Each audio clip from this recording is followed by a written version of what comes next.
पूर्व राष्ट्रपति प्रणब मुखर्जी का 84 वर्ष की उम्र में दिल्ली के अस्पताल में निधन हो गया।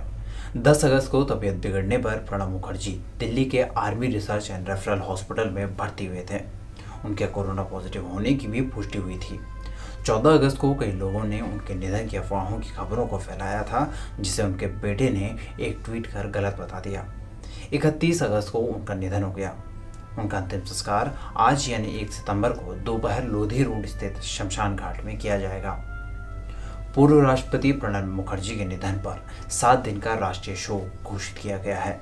प्रणब मुखर्जी उन चंद राजनेताओं में शामिल रहे जिन्होंने राजनीतिक छुआछूत की सीमाओं को कभी नहीं माना। कांग्रेस पार्टी का हमेशा साथ दिया तो विपक्षी नेताओं का भी मान बनाए रखा। अटल बिहारी वाजपेयी से संसद में तीखी बहस की तो भारत रत्न देने उनके खुद आवास तक भी पहुंचे। पीएम मोदी को चुनाव में हराने की बिसात बिछाई तो 2014 के बाद पीएम और राष्ट्रपति पद दोनों पदों की गरिमा भी बनाए रखी। 2018 में आरएसएस ने उन्हें अपने कार्यक्रम में जब न्योता दिया, पार्टी और यहाँ तक कि उनकी बेटी ने पिता को न जाने की सलाह दी, लेकिन प्रणब मुखर्जी ने इसके बावजूद कार्यक्रम में हिस्सा लिया और लोकतंत्र पर अपने विश्वास को मजबूत करने की बात कही।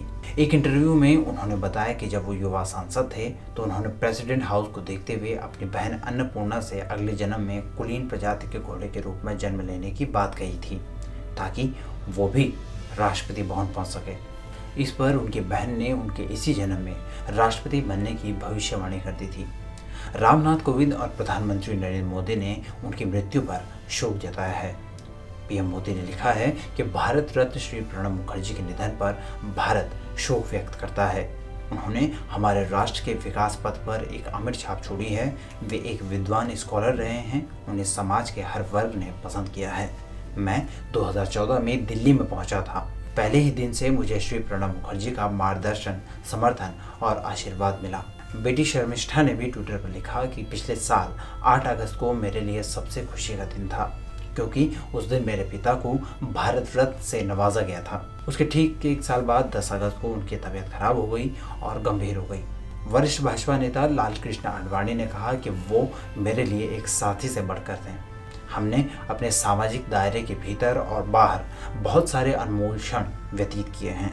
उनके साथ अक्सर खाना खाने की यादें मेरे दिल में खास जगह रखती हैं। भारतीय राजनीति में प्रणब मुखर्जी जैसे व्यवहार कुशल, ज्ञानी और लोकतांत्रिक मूल्यों को जिंदा रखने वाले नेता बहुत कम ही देखने को मिलते हैं। टीम तरकश की ओर से प्रणब मुखर्जी को भावभीनी श्रद्धांजलि।